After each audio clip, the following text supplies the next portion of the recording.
안녕하세요 여러분, 왕수입니다. 오늘은 곧 있을 스팀 오픈월드 페스티벌에 맞춰 출시 예정인 타이틀과 비교적 최근 나온 게임들을 소개할 예정인데요. 각기 다른 매력이 있는 게임들로 준비했으니 영상 끝까지 시청 부탁드립니다. 오늘의 첫 번째 게임은 벨라이트입니다. 중세를 배경으로 하는 오픈월드 시뮬레이터로 게임의 스토리는 왕자를 살해한 누명을 쓰고 도망친 주인공이 정착지를 건설해 세력을 키우고 왕실에 맞서게 되는 이야기입니다. 생존을 하기 위해서 진영을 만들어 점차 확장시켜 나가며 주민들을 모아 병사를 훈련시켜 반란을 준비해야 하는데요. 앞서 해보기 출시 직후에는 콘텐츠의 부족으로 인해 복합적이라는 평가를 받았지만 시간이 흘러 현재는 대체로 긍정적까지 평가를 회복하는 데 성공했습니다. 크게 작용한 점으로는 중세 시뮬레이터로서의 잠재력이 충분하다는 것인데요. 그 덕분에 앞으로의 업데이트를 기대하는 플레이어들이 많아졌습니다. 또한 앞서 말한 주인공의 누명에 얽힌 이야기를 풀어나가는 스토리 또한 준비되어 있다고 하니 앞으로가 기대되는 중세 오픈월드 게임 추천드릴게요. 다음 게임은 에이바이오틱 팩터입니다. 박사들이 비밀 연구소에서 살아남는 과정을 그린 90년대 SF풍의 오픈월드 생존 크래프팅 게임입니다. 괴현상으로 인해 다른 차원의 괴물들이 넘어와 난리가 난 연구시설을 생존시설로 바꿔나가야 하는데요. 게임의 재미난 점으로는 앞서 말한 박사라는 직업 특성상 학위를 활용하여 그에 맞는 능력을 쓸 수 있다는 것입니다. 거기에 특유의 나사빠진 감성과 고전 명작 하프라이프의 느낌도 물씬 나는데요. 이러한 특징 덕분에 특유의 공포스럽고 기괴한 느낌이 더 강해지는 것 같습니다. 혼자서 플레이해도 충분히 재미있는 게임이지만 최대 6인 멀티까지 가능하다고 하니 이 부분도 관심이 가는데요. 에이바이오틱 팩터는 현재 앞서 해보기라는 게 믿기지 않을 정도로 콘텐츠가 풍성하여 오랜 기간 플레이를 해도 질리지 않은 것 같습니다. 이러한 이유 덕분인지 현재 압도적으로 긍정적이라는 평가를 유지하고 있는데요. 미친 과학자가 되어 괴물들을 쓸어버리고 싶은 분들은 더보기란 링크를 통해 구경해보시는 것을 추천드립니다. 다음 게임은 V라이징입니다. 많은 분들이 기다리셨을 V라이징이 지난 5월 8일 스팀을 통해 정식 출시되었습니다. 여러분들은 수세기 동안 잠들어 있던 약해진 뱀파이어로 깨어나게 되는데요. 이후 생존을 위해 광활한 세계를 탐험하며 자신만의 성체를 재건해야 합니다. 이를 위해 치명적인 햇빛을 피하며 사냥을 하고 피를 모으고 인간들을 당신만을 위해 일하는 충실한 종복으로 만들어야 하는데요. 이번 정식 빌드에서는 7개의 지역과 다양한 보스들이 추가되었고 다른 클랜과 연합으로 뱀파이어 동료들과 함께 힘을 합칠 수도 있다고 합니다. 물론 영원한 친구는 없다는 말처럼 타인의 성을 습격하거나 배신을 하는 것 또한 가능합니다. 개인적으로 이전부터 기대를 하고 있던 게임이기 때문에 정식 출시가 된 만큼 저도 오랜만에 한번 플레이해봐야겠네요.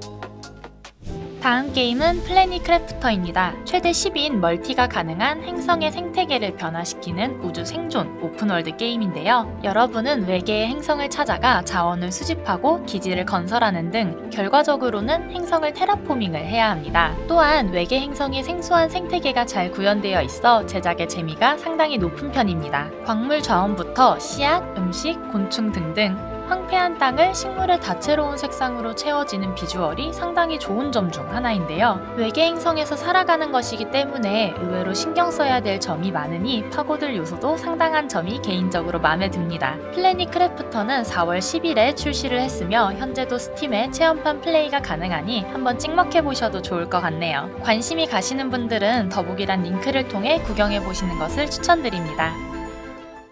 다음 게임은 성검전설 비전 오브 마나입니다. 많은 분들이 기대하실 타이틀 중 하나죠. 근본 액션 RPG 시리즈인 성검전설의 신작입니다. 저희 팀 김씨가 특히 어린 시절을 함께 해왔던 시리즈라며 감동을 감추지 못했었는데요. 이번 작품에서는 성검전설 하면 빼먹을 수 없는 정령 시스템이 더욱 발전하여 단순 전투뿐만이 아니라 탐험에도 다방면으로 도움을 얻을 수 있다고 합니다. 또한 기존의 풍부한 색채와 따뜻한 그래픽은 본작에서도 건재할 것으로 보이는데요. 아직은 공개된 정보가 많지는 않지만 앞으로의 소식이 특히 기대가 많이 되는 편입니다. 앞서 내용처럼 2024년 여름에 출시가 될 예정이니 관심이 있으신 분들은 찜하게 해두셔도 좋을 것 같네요.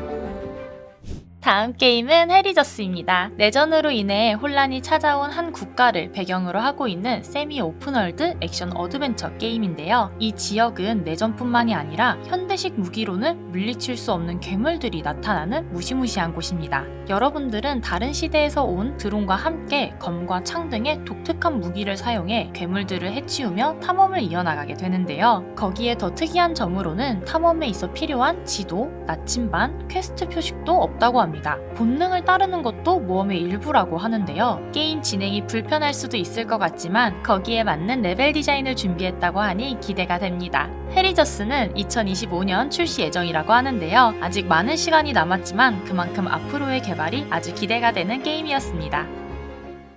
다음 게임은 원스휴먼입니다. 지구는 대충 멸망했습니다. 외계 생명체인 스타더스트에 감염되어 인류부터 동식물까지 모든 것이 감염되는 대재난이 발생하는데요. 이러한 환경에 메타휴먼인 여러분은 스타더스의 힘을 사용할 수 있게 됩니다. 종말을 맞이한 세상 속에서 마지막 희망이 되어 세상을 탐험하고 정착지를 건설해야 하는데요. 이미 대부분이 오염된 세상 속에서의 생존은 어딘가 오싹하면서도 흥미진진한 것 같습니다. 또한 오픈월드 특유의 높은 자유도를 새로운 방식으로 풀어내었다는 호평도 이어졌는데요. 괴물과 싸우며 생존을 위해 영토를 건설하고 맞춤 무기까지 제작할 수 있습니다. 추가로 길드 개념의 하이브를 모을 수 있으며 더 나아가 하이브끼리의 동맹도 가능한데요. 벌써부터 기대가 되는 원스휴먼은 올해 3분기 곧 출시를 앞두고 있습니다. 차별화된 요소로 신선함을 느꼈던 게임 추천드리며 다음 게임으로 넘어가 보도록 하겠습니다.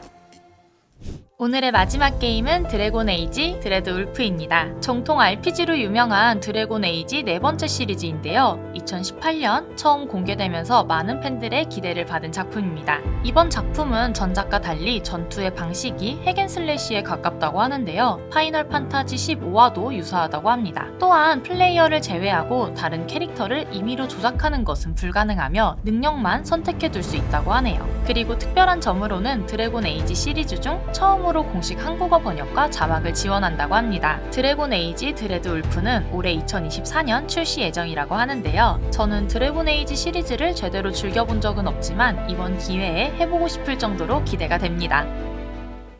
오늘 영상은 어떠셨나요? 오픈월드는 역시 실제로 그 세상에 들어가 있는 듯한 현장감이 핵심인 것 같은데요. 저는 개인적으로 에이바이오틱 팩터가 가장 마음에 들었던 것 같습니다. 여러분들은 어떤 오픈월드 게임이 가장 마음에 드셨는지 댓글에 남겨주세요. 오늘도 시청해주셔서 감사합니다. 그럼 안녕!